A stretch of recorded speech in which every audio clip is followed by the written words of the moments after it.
Tengan su Biblia abierta como siempre, Señor, hermanos, en esta lectura que hemos realizado. Saben, miren, hay algo que sucede con cierta frecuencia, no cada semana, ¿verdad? Pero sí, con cierta frecuencia llegan personas a nuestro templo. No sé si todos sean cristianos o no, pero llegan personas diciendo: ando buscando iglesia. Es frecuente que esto suceda. Ando buscando iglesia. Y bueno, ponemos a platicar con ellos un momento y, ¿saben cuando esto pasa? Invariablemente empieza a salir la enorme lista de desacuerdos con las iglesias, porque no es una iglesia donde han estado, sino las iglesias donde han estado. Y es que yo ando buscando una iglesia porque yo iba a tal lado, pero hacían eso y a mí no me gusta y a mí no me parece, y luego esto y luego lo otro, y en la otra iglesia y hacían eso, yo por eso no puedo permanecer allí y ando buscando iglesia. Bueno, también no podemos evitar que aparte de la lista de desacuerdos con la iglesia, también salga la enorme lista de señalamientos en contra de los pastores y los líderes de esas iglesias. Son estos, son aquello, y por eso yo no puedo permanecer allí. Sí, parece que todos están mal, menos ellos. Por eso salen de cada iglesia y siguen buscando esa iglesia que llene sus expectativas. Parece, aunque no lo digan, que andan buscando la iglesia perfecta. Yo creo que por eso alguien dijo o escribió, dirigiéndose o respondiendo de alguna manera a todo este tipo de personas, que si encuentras la iglesia perfecta, por favor, no te hagas miembro de ella, porque la vas a echar a perder. Y es que efectivamente, el problema no son las iglesias, el problema son los miembros. Y el problema son los miembros porque son los miembros los que integran a la iglesia. Por eso, cuando alguien dice, es que la iglesia es bien fría, la iglesia no hace esto, la iglesia no hace aquello, bueno, en realidad lo que está diciendo es que ellos mismos son fríos, o no hacen esto, o no hacen aquello, o hacen esas cosas que son malas, porque cada uno es parte de esa iglesia. Y la iglesia tiene defectos porque ellos mismos tienen defectos. Pero si alguien busca la iglesia perfecta, seguramente que la iglesia de Corinto no sería una de sus opciones. Cuando conociera todo lo que hay o había en la iglesia de Corinto, seguramente que inmediatamente la tacharía de su lista, porque Corinto distaba mucho de ser esa iglesia perfecta. Corinto tenía un gran número de problemas. Ya se nos habló hace 3 semanas acerca de esto, espero que lo recuerden. Se nos dio la introducción acerca del entorno de la iglesia de Corinto. Y entre los muchos problemas que Pablo va a atacar hacia la iglesia de Corinto, el primero de ellos, el primer problema que Pablo toma en esa enorme carta, y fueron 2 cartas las que él escribió, y muy largas. Bueno, el primer tema que Pablo trata es el problema de las divisiones y las contiendas que había en la iglesia de Corinto.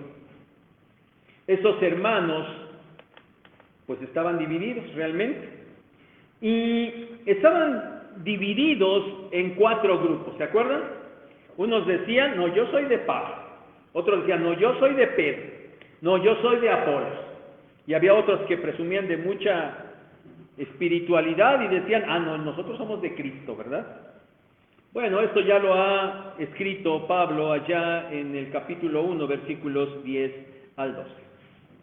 Y después Pablo aborda el problema, y en su carta encontramos la manera en lo que lo hace, y es una manera bastante interesante. Él empieza cuestionando del versículo 13 en adelante, preguntando si acaso Cristo estaba dividido. Y después Pablo dice, bueno, yo no he bautizado a nadie, por si acaso, ¿verdad? Bueno, y empieza a dar una lista tan pequeñita que pues los dedos de las dos manos sobran para enlistar a los que Pablo había bautizado allá en Corinto, y dice, yo no los bautizo, y qué bueno, dice, para que nadie diga que fue bautizado en mi nombre. Y luego, versos 18 al 31, Pablo habla acerca de la salvación. De esta manera tan interesante, Pablo empieza a atacar el problema de las divisiones dentro de la iglesia. Repito, de esto se nos predicó hace 3 semanas. Este es el contexto. Y espero que lo recuerden porque, bueno, durante 2 semanas hicimos un paréntesis por los hermanos que se iban a bautizar y también por la fecha de resurrección que celebramos el domingo pasado. Pero hoy, hermanos, retomamos las predicaciones de la carta a los Corintios, la primera carta a los Corintios. Recordemos que el problema que se está tratando, el problema que Pablo está atacando, es el de las divisiones y contiendas en la iglesia. Ese es el problema que está atacando. Y si recuerdan, en esos versículos 18 al 31 de la primera carta, que habla Pablo en cuanto a la salvación, él ha dicho que la salvación no está basada en sabiduría humana, sino está basada en la sabiduría de Dios, porque Dios decidió efectuarla con base en el mensaje de la cruz, ese mensaje que era tropiezo y locura para los inconversos. Pero con esa manera de actuar, con esa sabiduría de Dios, Él había destruido la sabiduría humana. Ni el mensaje fue con sabiduría humana, ni fue para impresionar o para dar gusto a los hombres. El mensaje fue sencillo. La salvación está basada en la palabra de la cruz. Tropezadero para los judíos, locura para los griegos. De la misma manera, los receptores de esa palabra de la cruz, ellos no eran de los sabios, ni de los poderosos, ni de los nobles de aquel tiempo, de aquel mundo. Eran de los que ese mundo consideraba más bien lo necio, lo débil, lo vil y lo menospreciado. Pero a estos que eran considerados poca cosa por el mundo, a estos Dios había salvado por la sencillez del mensaje de la cruz. Y de esta manera Dios había avergonzado a los sabios, poderosos y nobles. De eso había hablado Pablo, ese es el contexto. Ahora centrémonos entonces en el capítulo 2, que es el que nos corresponde meditar el día de hoy. Y empecemos en los versículos 1 al 5. El primer punto de esta predicación se llama sencillo. El mensaje es sencillo, pero poderoso.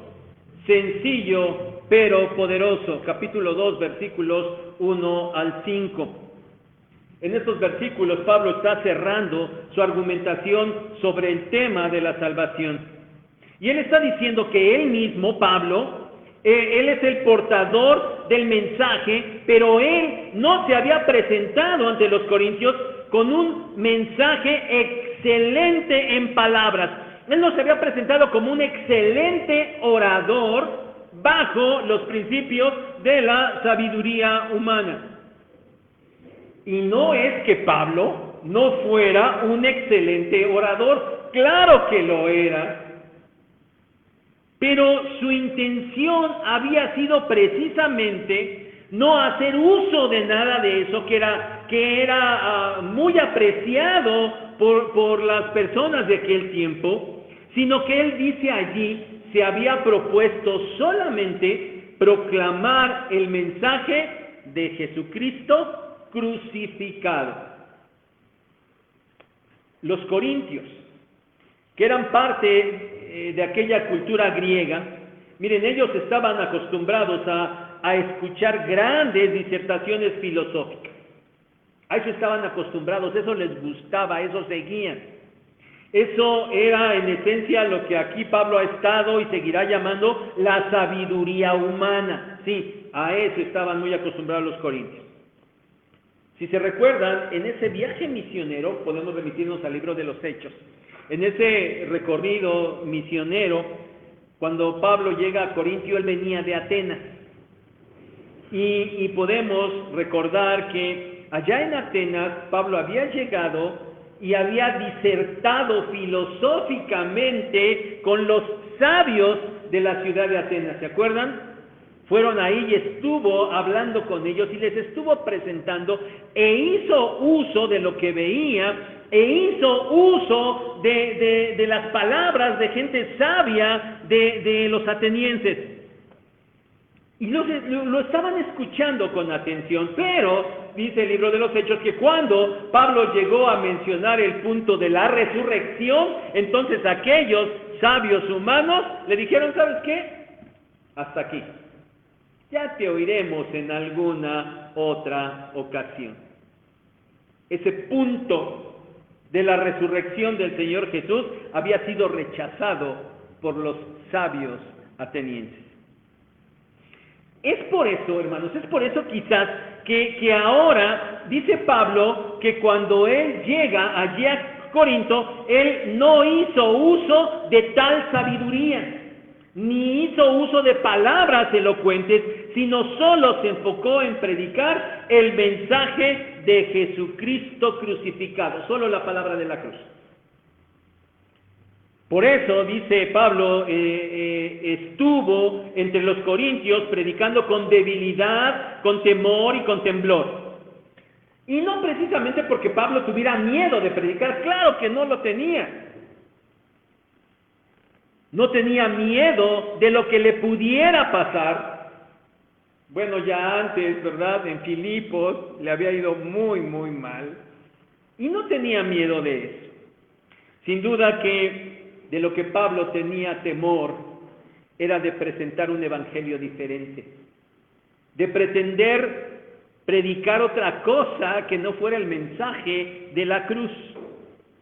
Tenía miedo de querer utilizar tal vez otros argumentos con los cuales él pudiera obtener buenos y grandes resultados a través de su predicación. Pero él no quería hacer eso. No lo hizo. Dice allí que su palabra y su predicación fueron con demostración del Espíritu y de poder. Así fue la predicación. Miren, quizás Pablo aquí se está refiriendo a lo que más adelante él va a señalar puntualmente allá en la segunda carta, capítulo 12, verso 2. Él ahí dice que cuando llegó a Corinto, él hizo las señales de un apóstol.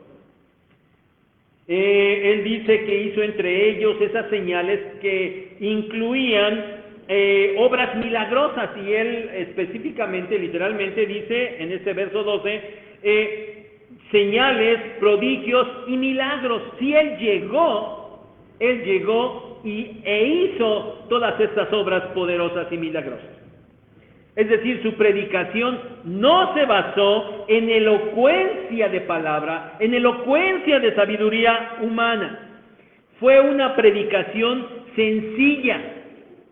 Simplemente la palabra de la cruz. Jesucristo fue crucificado.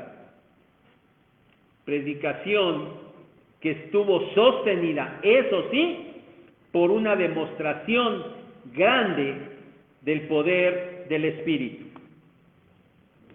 Y esto, concluye diciendo ahí Pablo, lo hizo, dice, para que la fe de ustedes, la fe de los corintios, no estuviera basada en la sabiduría de los hombres, es decir, no para que los hubiera convencido con razonamientos lógicos, sino para que su fe estuviera basada en el poder de Dios.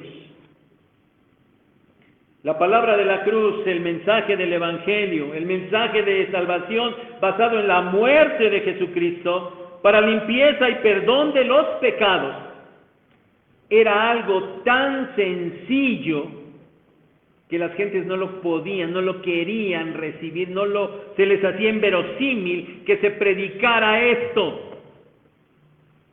Y era muy difícil de recibir por las personas de aquel tiempo. Y efectivamente era un mensaje sencillo, pero al mismo tiempo era un mensaje poderoso.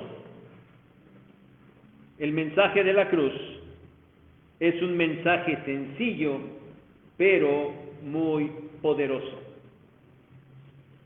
Miren, actualmente el mensaje del Evangelio basado en la muerte y la resurrección de nuestro Señor Jesucristo sigue siendo inaceptable y muy poco atractivo para las personas. Bueno, es por eso que tal vez muchos han querido maquillar ese mensaje, han querido adornar ese mensaje y lo han hecho para buscar el beneplácito de las personas, para darle gusto a los que se reúnen en esos lugares, para hacerlo atractivo a los oyentes, con el fin de ganar a muchos asistentes en sus congregaciones. Pero hermanos, más allá de lo que pudiera pasar en estos lugares, lo que quiero que pensemos es en nosotros mismos, como siempre, ¿verdad? En nosotros mismos de manera personal. Cuando nosotros pretendemos, y de hecho hacemos el presentar el mensaje del Evangelio. Para que tomemos en cuenta lo que estamos aprendiendo aquí y nosotros no tratemos de modificar o de acomodar ese mensaje, con tal de que las personas a las que les estemos hablando acepten ese mensaje de salvación, digan que sí y vengan a congregarse a la iglesia. No, porque a veces se dan o se pretende en ese sentido dar expectativas falsas, sí atractivas, pero incorrectas.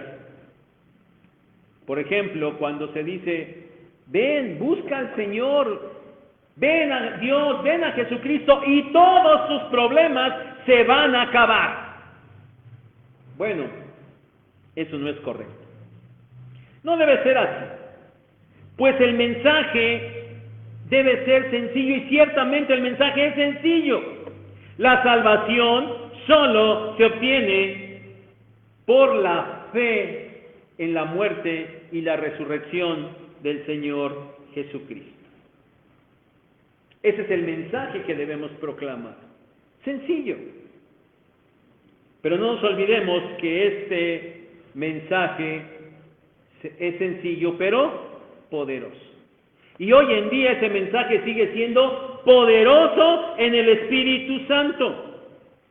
Pero hoy no es porque andemos haciendo milagros por todos lados para darle sustento a ese mensaje de salvación. No, hoy no pasa así.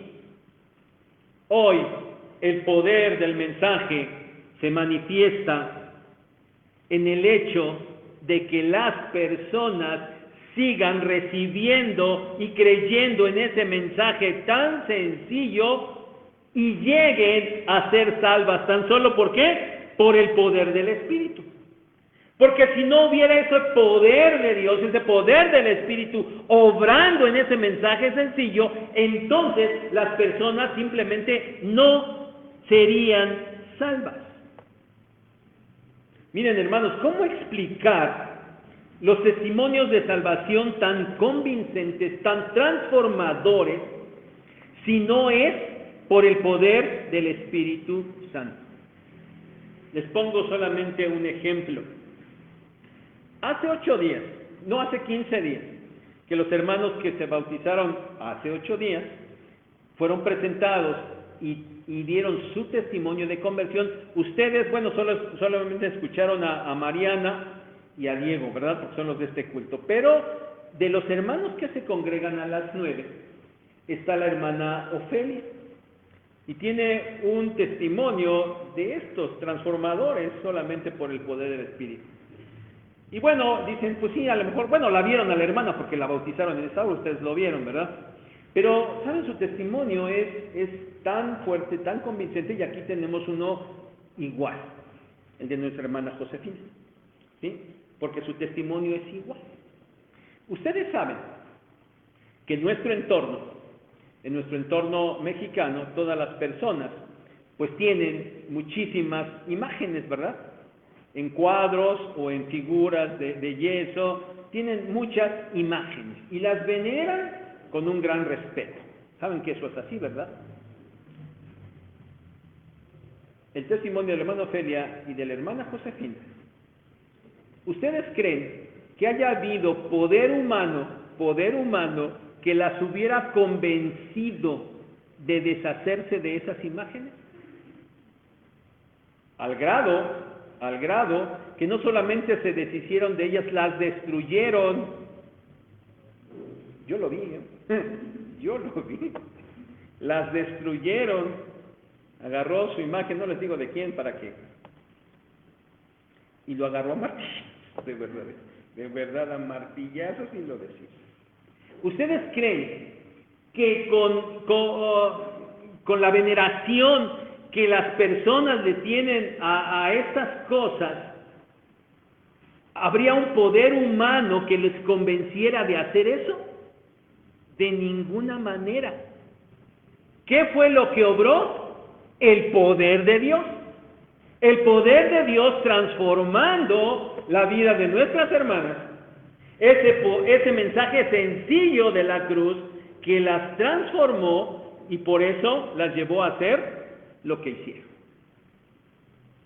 El mensaje del Evangelio hoy en día sigue siendo ciertamente un mensaje sencillo, pero muy poderoso. Ahora, si este mensaje ha producido la salvación de tal magnitud entre los miembros de una iglesia, ¿no debería ser más que suficiente para mantener la unidad dentro de ella? Punto número 2. Capítulo 2, versos 6 al 16. El mensaje de la cruz es profundo, pero está al alcance de nuestro entendimiento. Es profundo, pero está al alcance de nuestro entendimiento. Dice ahí Pablo, sin embargo, ¿qué? Sin embargo, a pesar de su sencillez, el mensaje del Evangelio de la cruz no carece de sabiduría y de una profunda sabiduría. Verso 6, dice Pablo que la fe no está basada en la sabiduría de los hombres, pero no por eso carece de sabiduría. Pero la sabiduría del Evangelio se habla con los que han alcanzado madurez. Miren, esta palabra madurez significa aquello que ha alcanzado su fin, aquello que ya está completo. Es decir, esta sabiduría es profunda porque debe ser entendida en un entorno de madurez. Pero si solamente fuera así, imagínense, cuando nosotros recién nacimos en el Evangelio, que no tenemos madurez, no hubiéramos entendido nunca nada, ¿verdad? Por eso, además de que debe ser entendida con esa madurez, esta palabra, ¿saben? Esta palabra madurez también tiene el sentido de alguien que ha alcanzado algo por completo. Y en el contexto en el que viene hablando Pablo, que es el contexto de la salvación, pues entonces también todo creyente ya tiene cierta madurez o tiene madurez en la salvación. ¿Por qué? Porque ya la ha alcanzado y la ha alcanzado totalmente. Porque ningún creyente dice, bueno, yo todavía soy medio salvo, estoy en ese proceso, ya mero, pero voy como al 60% de la salvación. Eso no pasa, eso no es así. O se es salvo o no se es salvo. No hay cosas intermedias. En ese sentido, entonces alguien ya está completo en la salvación. Y en ese sentido de la palabra madurez pudiera aplicarse. Entonces, hermanos, nosotros podemos decir que la sabiduría a la que Pablo se refiere se puede hablar con todo creyente, en el entendido de que en la medida de que cada creyente vaya avanzando cada vez más en su conocimiento de Dios, en su conocimiento de la palabra, va a entender mejor esa sabiduría. Y esa sabiduría, sigue diciendo Pablo, definitivamente no es la sabiduría humana. Esa sabiduría que se presume en ese tiempo y en este tiempo también. Los hombres presumen de ser sabios, de tener mucho conocimiento. Pablo menciona ahí también que no es la sabiduría de los hombres que están en eminencia, de los príncipes, de esas personas importantes que son expertas en gobernar o son expertas en algunas áreas de la vida y pretenden tener sabiduría, y ciertamente tienen sabiduría, pero es una sabiduría humana. Más Pablo dice, esa sabiduría y esas personas que están en eminencia no permanecen, van a pasar, y ellos y sus pensamientos se van a acabar. Verso 7. La sabiduría de la que Pablo habla, dice aquí, es la sabiduría de Dios, no la de los hombres, la sabiduría de Dios. Hermanos, ¿qué es la sabiduría de Dios? Bueno, Pablo ha estado hablando de esto repetidamente en este contexto, en estos dos capítulos. Y allá en el capítulo 1, verso 21, él describe, al estar hablando la sabiduría de Dios, describe como la manera en la que Dios ha salvado a los creyentes por la locura de la predicación, por el mensaje de la cruz.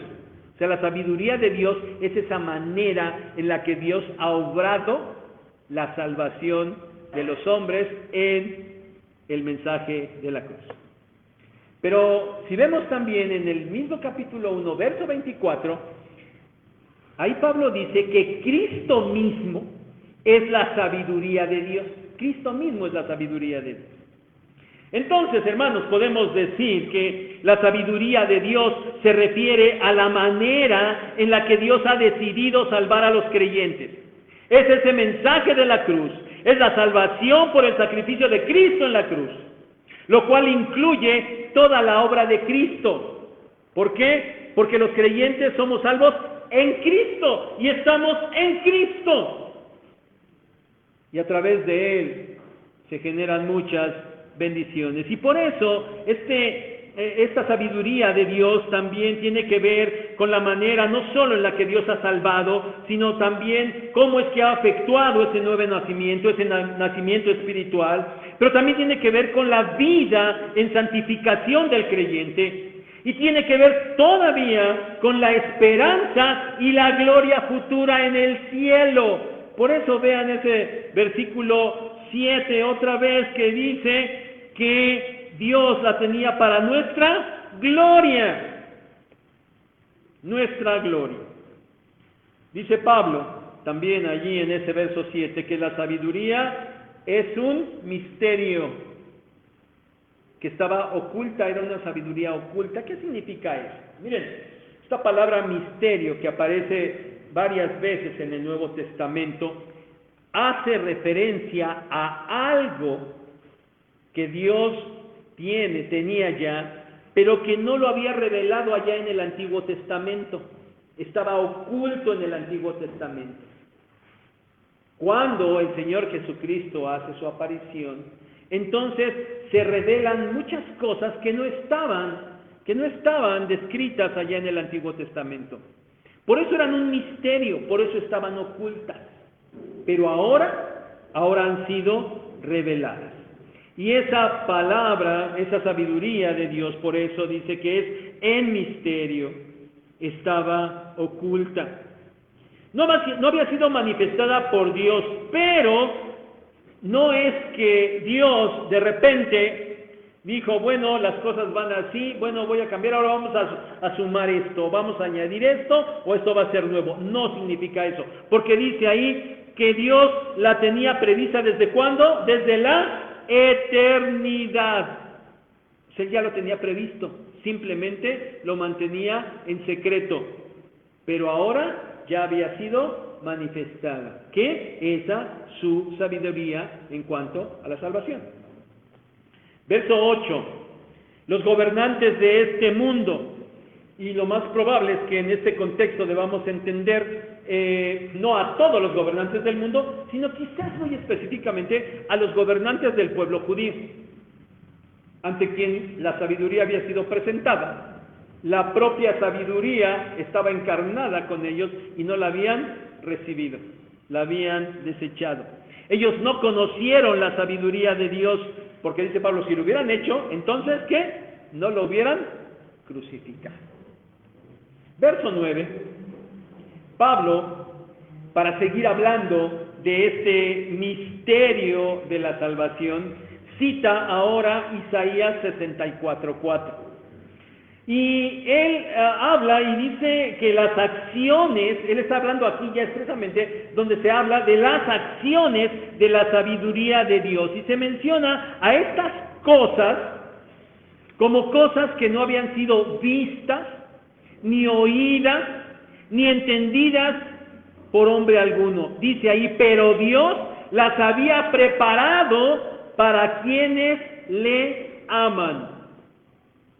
La sabiduría de Dios son cosas que estaban reservadas para los creyentes. Ciertamente el mensaje de la cruz era un mensaje sencillo, pero a la vez un mensaje profundo, muy profundo, porque procedía de Dios y estaba reservado en secreto para los creyentes. Los hombres, en su sabiduría humana, no pueden comprender este mensaje. A continuación, Pablo describe algo, un poco de la profundidad de esta sabiduría de Dios, de esas cosas que Él hizo para la salvación de los creyentes. Dice primero, versos 10 y 11, que fueron cosas reveladas por Dios. Otra vez, estaban en secreto, pero ahora ya habían sido reveladas. ¿Por quién? Por Dios, que es el que las tenía en secreto. Y escribe Pablo ahí que fueron reveladas a nosotros. Aquí importante es entender que nosotros no se está refiriendo expresamente a todos los creyentes. Aquí, en este versículo, nosotros específicamente se refiere a los apóstoles, quienes no hablaron de lo que a ellos les parecía, de las cosas conforme ellos lo entendían, sino dice ahí muy claro Pablo que fueron cosas que le fueron reveladas por el Espíritu. Y ahora usa una figura, dice, porque el Espíritu conoce lo más profundo de Dios. El Espíritu de Dios conoce lo profundo de Dios. ¿Quién podía revelar esas profundidades de Dios? Solamente su Espíritu. Dice ahí, porque el Espíritu... ¿Quién conoce las cosas del hombre? Pues solamente el Espíritu del hombre que habita en el hombre.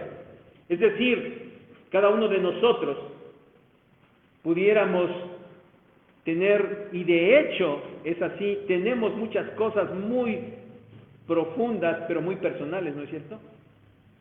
Que nadie conoce, nadie, ni nuestros más allegados. Esas cosas están en nuestro interior. ¿Y quién las sabe? Nuestro espíritu. ¿Y cómo pueden ser declaradas? Solamente si nosotros mismos, nuestro espíritu las da a conocer. De la misma manera, las cosas profundas de Dios no las puede conocer nadie más que su Espíritu, el Espíritu de Dios, que además nosotros ya sabemos es Dios mismo. Entonces, ese Espíritu que conoce lo profundo de Dios, las había revelado a los apóstoles.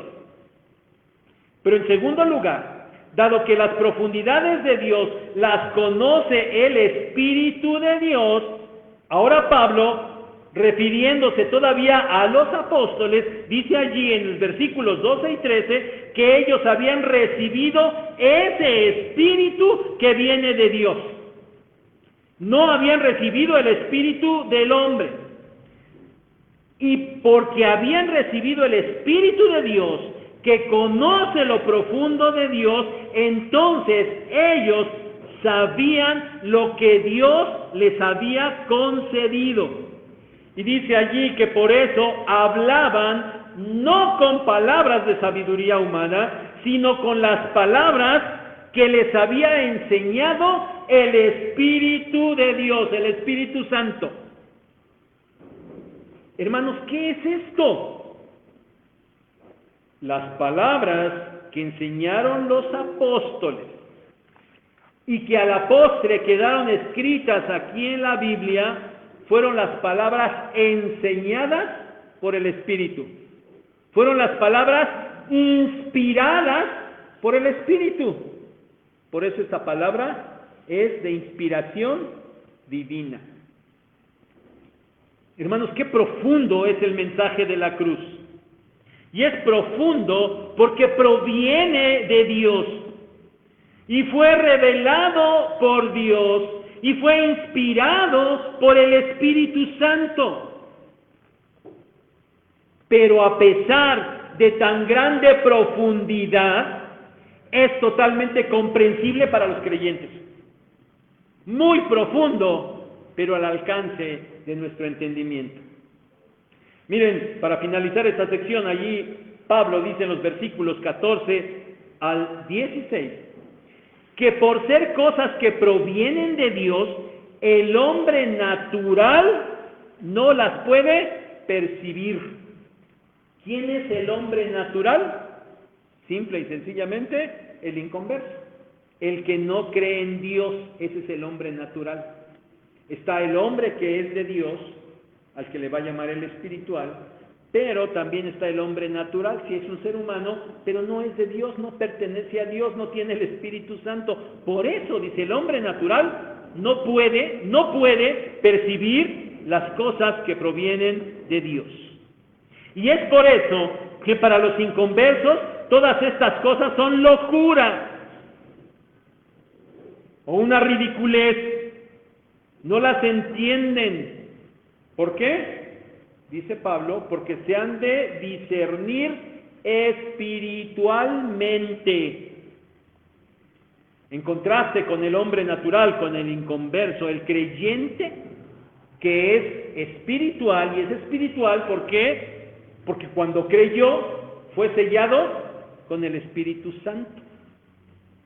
Y entonces el creyente tiene la capacidad de entender las cosas que provienen de Dios, tiene la capacidad de entender las cosas que corresponden a la sabiduría de Dios. Añade Pablo allí en el versículo 15 algo muy interesante.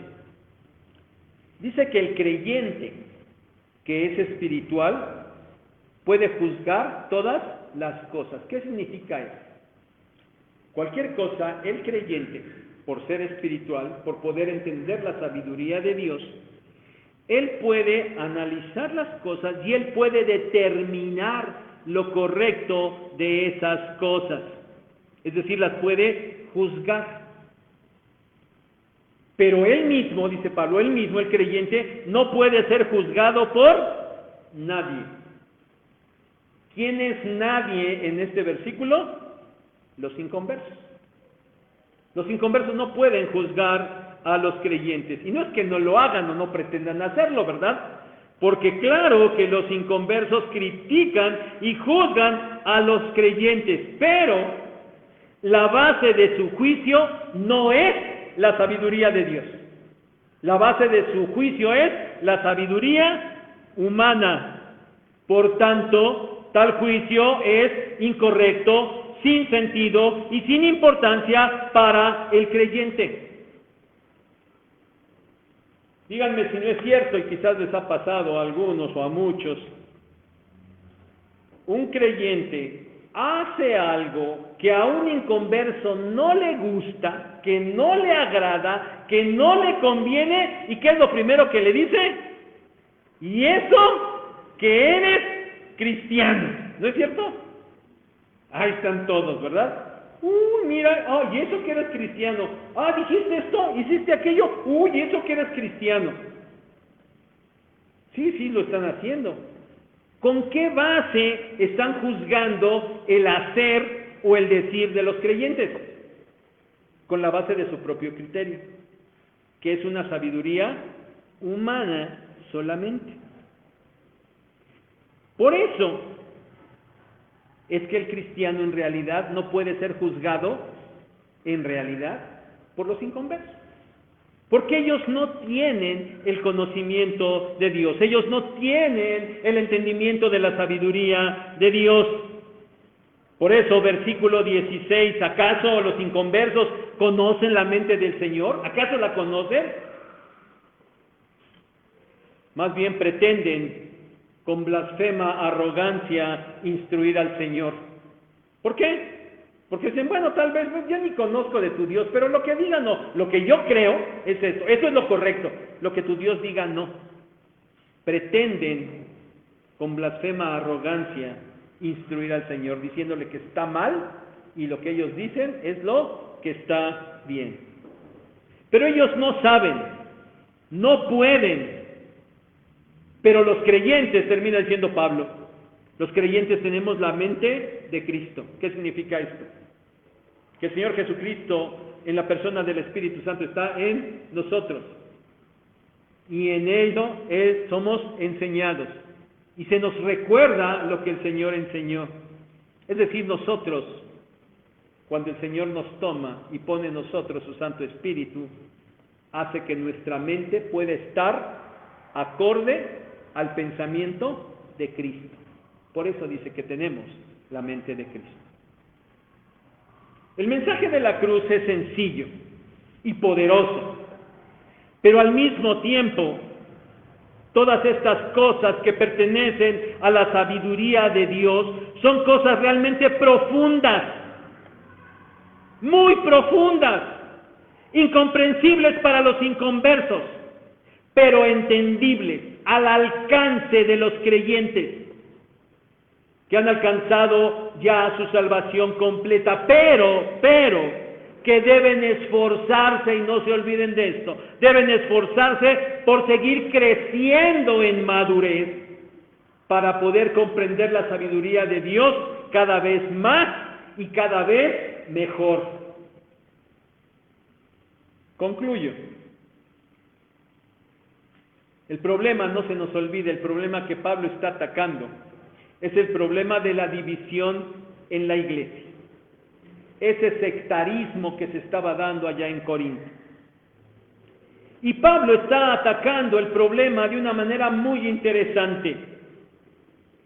He estado hablando acerca de la manera espiritual de cómo hacerlo. De hecho, a través desde el versículo 18 del capítulo 1 y todo el capítulo 2, lo que Pablo está haciendo es preparando el terreno para señalarles a los corintios que su división es por falta de madurez espiritual. Pero eso se va a predicar el próximo domingo. Les ha hablado ciertamente de la salvación que tienen en Cristo. Y les ha dicho que Cristo no está dividido. Los creyentes están unidos porque son salvos. Gozan de una salvación otorgada solo por Dios, sin el mérito de ningún hombre. Sí, es una salvación sencilla, es un mensaje sencillo, pero es un mensaje poderoso, una salvación poderosa. Y ellos tienen la capacidad espiritual de entender todas estas cosas, eso profundo de la sabiduría de Dios. Y tienen esa capacidad y deben hacerlo. Porque cuando lo hagan, entonces las divisiones que hay dentro de la iglesia van a desaparecer por sí solas. Todo creyente puede entender esto. Y al mismo tiempo, todo creyente debe esforzarse en madurar para entenderlo mejor. Miren, hermanos, en la historia de nuestra iglesia, que ya es mucha, ¿verdad? Sin duda que ha habido en algún momento ciertas divisiones y contiendas grupales. Gracias a Dios, solo por la gracia de Dios, su amor y su misericordia por nosotros, estas divisiones pues no han tenido nunca consecuencias desastrosas, de tal manera que la iglesia se haya dividido. Claro que no, gracias a Dios por ello. Y gracias a Dios, hoy no tenemos este tipo de divisiones, ¿verdad? Yo sé que algunos quieren más a Joel que a mí, eso no hay problema, ¿verdad? Pero nadie dice, yo soy de Joel, ¿verdad? Yo soy de David, ¿verdad? Nadie dice eso, ¿verdad? No, yo soy de los viejos. Nadie dice eso. Gracias a Dios no está pasando eso. Pero, ¿saben, hermanos? Ciertamente hay contiendas y divisiones a nivel personal. Sí las hay. Sí las hay. ¿Por qué se producen estas divisiones y contiendas? Por pensamientos de superioridad, por falta de humildad, por egoísmo, por rencor, por venganza. Es decir, por aplicar las cosas bajo una sabiduría humana, no bajo la sabiduría espiritual. Porque cuando hay algo, alguien dice, ¿por qué me voy a dejar? ¿Verdad? ¿Yo por qué me voy a dejar? Alguien más por egoísmo, porque dice, no, es que yo quiero que las cosas se hagan así como están, a mí no me gustan, yo no las quiero así, que se hagan de esta manera. Por el asunto de no querer perdonar, porque me las tiene que pagar, y por muchas cosas se empiezan a generar problemas y divisiones y contiendas a nivel personal. Pero esta manera de obrar, esta base del pensamiento para obrar bajo esta manera, pues definitivamente pertenece a la sabiduría humana. Y las cosas no se van a resolver bajo esa perspectiva nunca.